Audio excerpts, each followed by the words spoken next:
Hello everyone, আসসালামু আলাইকুম। আদনান ব্লগের প্রথম একটি কন্টেন্ট, সেটা হচ্ছে এমবিএ প্রোগ্রাম নিয়ে কথা বলবো। অনেক শিক্ষার্থী গ্র্যাজুয়েশন কমপ্লিট করেছেন যারা এমবিএতে ভর্তি হতে চাচ্ছেন। আজকের এই ভিডিওতে কথা বলবো এমবিএ কেন দরকার, পাশাপাশি হচ্ছে বাংলাদেশের মধ্যে টপ 5 প্রাইভেট ইউনিভার্সিটি রয়েছে যেখানে এমবিএ অনেক ভালো পড়াশোনা হয় এবং এই বিশ্ববিদ্যালয়গুলোতে কেমন খরচ হতে পারে, অ্যাডমিশন প্রসেস কেমন, সব নিয়ে কথা বলার চেষ্টা করব এই ভিডিওতে। তো চলুন শুরু করা যাক। এমবিএ প্রোগ্রাম নিয়ে কথা বলবো। যারা হচ্ছে বিবিএর স্টুডেন্ট তারা কিন্তু এমবিএটা ভাত মাছের মতো, অর্থাৎ খুবই পরিচিত একটি প্রোগ্রাম, বা হচ্ছে গ্র্যাজুয়েশন শেষে এমবিএ করতে হয় বা এমবিএ নর্মালি তারা কিন্তু করে থাকে অনেক আগে থেকে।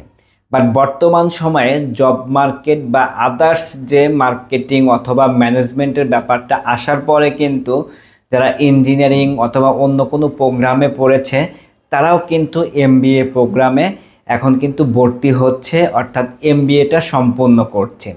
অর্থাৎ ইঞ্জিনিয়ারিংয়ের শিক্ষার্থীর উচিত হচ্ছে এমএসসি করা, বাট এমএসসি না করে তারা কি করছে, এখন এমবিএ করছে। কারা করছে? যাদের হচ্ছে জবের জন্য বা জব ক্ষেত্রে ইনক্রিমেন্ট দরকার তারাই কিন্তু এমবিএটা করছে। আর এমবিএতে সবার ভর্তি হতে হবে, সব প্রোগ্রামের শিক্ষার্থীদের যদি এমবিএ করতে হবে এরকমও কিন্তু নয়। এটা আপনার মনে রাখতে হবে। চাকরির জন্য যদি আপনার এমবিএ দরকার হয় তাহলে কিন্তু আপনারা এমবিএ করবেন, তাছাড়া কিন্তু এমবিএ করার দরকার নেই আমি মনে করি। তো যাই হোক, এমবিএ করার জন্য কিছু প্রতিষ্ঠান আমি সাজেস্ট করব, স্পেশালি হচ্ছে সুপার 5টি বিশ্ববিদ্যালয়ের কথা বলবো। পরবর্তী ভিডিওতে আরও 5টি বিশ্ববিদ্যালয় নিয়ে কথা বলার চেষ্টা করব। 5 নম্বরের যে বিশ্ববিদ্যালয়ে কথা বলবো সেটি হচ্ছে আমেরিকান ইন্টারন্যাশনাল ইউনিভার্সিটি বাংলাদেশ। আপনারা অবগত আছেন বাংলাদেশের মধ্যে অন্যতম একটি প্রাইভেট ইউনিভার্সিটি এবং এইখানে কিন্তু এমবিএ প্রোগ্রামটাও কিন্তু বেশ ভালো। এখানে ভালো বলার কারণ হচ্ছে বিশ্ববিদ্যালয়ের ভ্যালু, সার্টিফিকেটের ভ্যালু, তাদের অ্যালামনাই জব মার্কেটে থাকা, পাশাপাশি তারা এমবিএ করে, এমবিএর পরে আসলে বেনিফিট কি পরিমাণ পায় এই পরিকল্পনায় চিন্তা নিয়ে আসলে এই ভিডিওগুলো করা। পাশাপাশি হচ্ছে আমেরিকান ইন্টারন্যাশনাল ইউনিভার্সিটিকেও কিন্তু এইটার পাশে আমি রেখেছি এই কারণে। এই বিশ্ববিদ্যালয়ে যারা এমবিএ করতে চায় তাদের কিন্তু মিনিমাম, অর্থাৎ আপনার বিএসসি ইঞ্জিনিয়ারিং কমপ্লিট করেন অথবা গ্র্যাজুয়েশন কমপ্লিট করেন, আপনার কিন্তু মিনিমাম 2.50 থাকতে হবে আউট অফ 4-এর মধ্যে, তাহলে কিন্তু এই বিশ্ববিদ্যালয়তে আপনার পড়ার সুযোগ রয়েছে। অ্যাডমিশনের সময় কেমন খরচ হতে পারে এই আমেরিকান ইন্টারন্যাশনাল ইউনিভার্সিটিতে? তাদের হচ্ছে অ্যাডমিশন ফি 25,000 টাকা, বাট এই ফির সাথে কিন্তু আরও কিছু এডিশনাল ফি রয়েছে, এটাও কিন্তু আপনাকে দিতে হবে। পার ক্রেডিট হচ্ছে 6,000 টাকা। এখানে একটা ইস্যুস আছে, এমবিএ এবং ইএমবিএ নামে কিন্তু দুইটা ভাগ রয়েছে। যারা এমবিএ করবে তাদের ক্রেডিট বেশি কমপ্লিট করতে হয়, যারা হচ্ছে ইএমবিএ করবে অর্থাৎ এক্সিকিউটিভ এমবিএ যারা করবে তাদের কিন্তু ক্রেডিট কম করতে হয়। তো এখানেও কিন্তু ফিনান্সিয়াল একটা ব্যাপার রয়েছে, ক্রেডিট কম করলে খরচের পরিমাণ কিন্তু কমে যাবে। এইখান থেকে যদি আপনারা এমবিএ করতে চান অলমোস্ট হচ্ছে 3.5 লক্ষ টাকার মতো লাগবে, বেশিও লাগতে পারে। এবং আপনি যদি স্কলারশিপ পান তাহলে কিন্তু এখানে খরচের পরিমাণটা কমবে এবং ইএমবিএ অর্থাৎ এক্সিকিউটিভ এমবিএতেও কিন্তু খরচটা আপনার অ্যারাউন্ড 2 লাখের মতো লাগবে এই আমেরিকান ইন্টারন্যাশনাল ইউনিভার্সিটি। 4 নম্বরের যে বিশ্ববিদ্যালয়ে কথা বলবো সেটি হচ্ছে ইন্ডিপেন্ডেন্ট ইউনিভার্সিটি বাংলাদেশ। এই বিশ্ববিদ্যালয়তেও কিন্তু এমবিএতে বেশ ভালো পড়াশোনা হয়। তাদের হচ্ছে শিক্ষকের সংখ্যা, পাশাপাশি হচ্ছে পিএইচডি ডিগ্রি অনেকগুলো ফ্যাকাল্টি রয়েছে। পাশাপাশি কিন্তু বিশ্ববিদ্যালয়ের যে আন্ডার গ্র্যাজুয়েটের প্রোগ্রামগুলো রয়েছে অনেক নাম করা এবং ভালো করছে, এমবিএতেও কিন্তু সেমভাবে নাম করছে। এমবিএতে যদি এই বিশ্ববিদ্যালয়তে আপনারা পড়তে চান বা অ্যাডমিশন নিতে চান তাহলে কিন্তু আপনার গ্র্যাজুয়েশনের 2.50 সিজিপিএ লাগবে আউট অফ 4-এর মধ্যে। পাশাপাশি কিন্তু এই বিশ্ববিদ্যালয়তেও কিন্তু সেম, পার ক্রেডিট কিন্তু আপনার 6,000 টাকা। ওই একটা ব্যাপার কিন্তু সব জায়গায় রয়েছে, সেটা হচ্ছে রেগুলার এমবিএ এবং এক্সিকিউটিভ এমবিএ, অর্থাৎ ইভিনিং বা সন্ধ্যাকালীন একটি এমবিএ করায় যারা হচ্ছে জব করে তাদের জন্য, এবং যারা বিবিএ কমপ্লিট করে সরাসরি এমবিএতে ভর্তি হয় তাদের কিন্তু ক্রেডিট কমপ্লিট করতে হয়। সেমভাবে যারা হচ্ছে রেগুলার এমবিএ করবে তাদের কিন্তু খরচের পরিমাণটা একটু বেশি, এবং যারা হচ্ছে এক্সিকিউটিভ এমবিএ করবে তাদের ক্রেডিট কম থাকলে কিন্তু খরচের পরিমাণটা কমে আসবে। এখানে হচ্ছে অ্যাডমিশন ফি হচ্ছে 20,000 টাকা। পাশাপাশি এখানে আরও কিছু ফি রয়েছে, ভর্তির সময় আপনারা ব্যাপারগুলো জানতে পারবেন। পাশাপাশি কিন্তু এখানে 3,88,000 টাকা খরচ দেখাচ্ছে, বাট আপনার স্কলারশিপ পাইলে অথবা ইএমবিএ করলে কিন্তু অ্যারাউন্ড 2 লাখ বা হচ্ছে 2.5 লাখের মতো কিন্তু খরচ পড়বে এই আমেরিকান ইন্টারন্যাশনাল ইউনিভার্সিটিতে। 3 নম্বরে যে বিশ্ববিদ্যালয়ে কথা বলবো সেটি হচ্ছে ইস্ট ওয়েস্ট ইউনিভার্সিটি। পার্সোনালি এমবিএর জন্য কিন্তু আসলেই ভালো একটি বিশ্ববিদ্যালয়। এই বিশ্ববিদ্যালয়তে কিছু রিকোয়ারমেন্ট রয়েছে, স্পেশালি হচ্ছে অ্যাডমিশনের জন্য। অনেক জায়গায় দেখলাম অন্যান্য বিশ্ববিদ্যালয়তে কিন্তু 2.50 থাকলেও এখানে কিন্তু 2.75 থেকে 3 পয়েন্টের মতো লাগে আউট অফ 4-এর মধ্যে।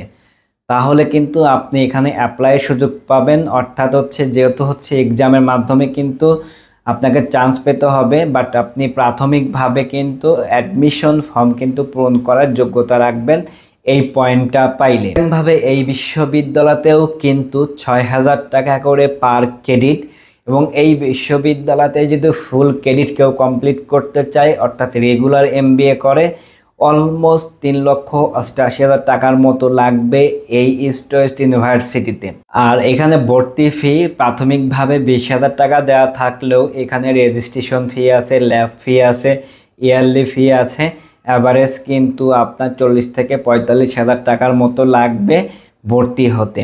অর্থাৎ যাদের বাজেট ভালো এবং ভালো একটি বিশ্ববিদ্যালয় খুঁজছেন যেখান থেকে এমবিএ কমপ্লিট করলেই আপনার সার্টিফিকেটের অনেক ভ্যালু থাকবে এবং কর্মজীবনে আপনি কর্ম করার জন্য বিভিন্ন ক্ষেত্র বা লিঙ্ক আপের ব্যাপারটাও কিন্তু এই বিশ্ববিদ্যালয় থেকে পাওয়া কিন্তু সম্ভব। 2 নম্বরে যে বিশ্ববিদ্যালয়ে কথা বলবো সেটি হচ্ছে ব্র্যাক ইউনিভার্সিটি।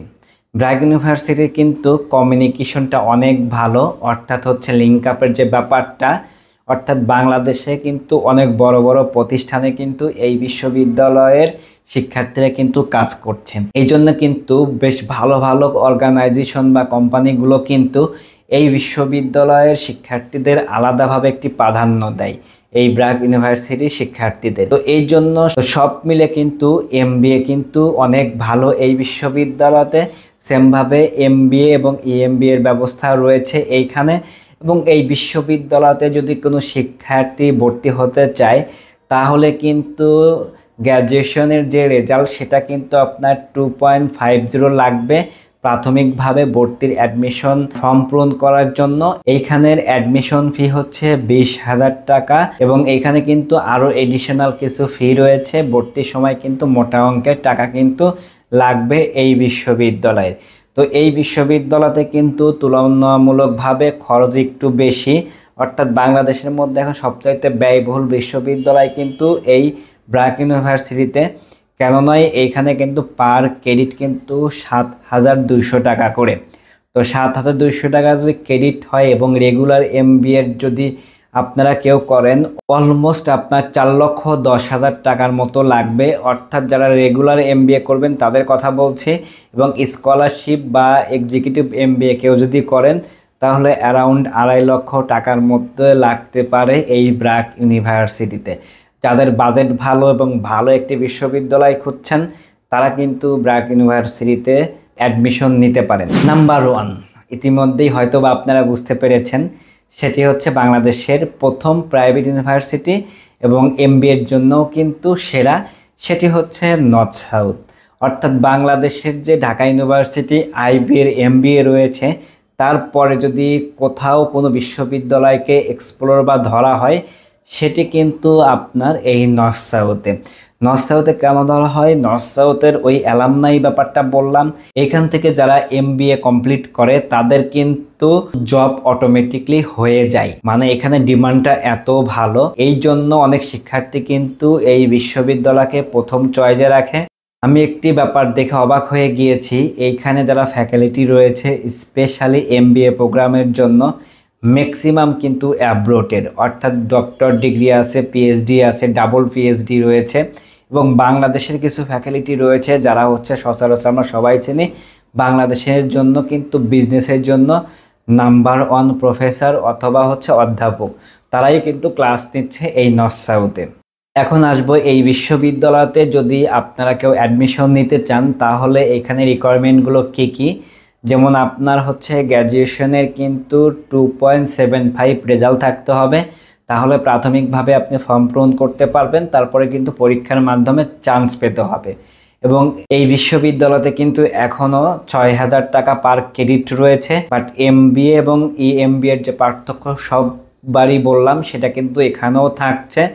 অর্থাৎ এই বিশ্ববিদ্যালয়তে পড়তে গেলে কিন্তু অলমোস্ট 4.5 লক্ষ টাকার মতো লাগবে রেগুলার, এবং কোনো ধরনের স্কলারশিপ যদি না পান 4 লাখ প্লাস আর কি। সো যারা EMBA করবেন অথবা হচ্ছে যারা স্কলারশিপ পাবেন এবং এই বিশ্ববিদ্যালয় থেকে যারা হচ্ছে গ্র্যাজুয়েশন কমপ্লিট করে ভর্তি হবেন, তাদের জন্য কিন্তু অ্যারাউন্ড হচ্ছে 3 লাখের মধ্যে কিন্তু হয়ে যাবে। তো যারা হচ্ছে বেশ ভালো মানের বিশ্ববিদ্যালয় খুঁজছেন, সার্টিফিকেটের ভ্যালু ভালো পেতে চান এবং জব মার্কেটে আপনারা জব ইজিলি হবে, সেটা ফ্যাকাল্টির মাধ্যমে হোক, ফ্রেন্ড সার্কেলের মাধ্যমে হোক, বিশ্ববিদ্যালয়ের নাম এবং সুনামের মাধ্যমে হোক, যে কোনো মাধ্যমে হোক না কেন, যদি আপনি ভালো কিছু করতে চান এবং বাজেট ভালো থাকে, পড়াশোনার ডেডিকেশন আপনার থাকে, তাহলে এই 5টি বিশ্ববিদ্যালয়তে আপনারা MBA করতে পারেন।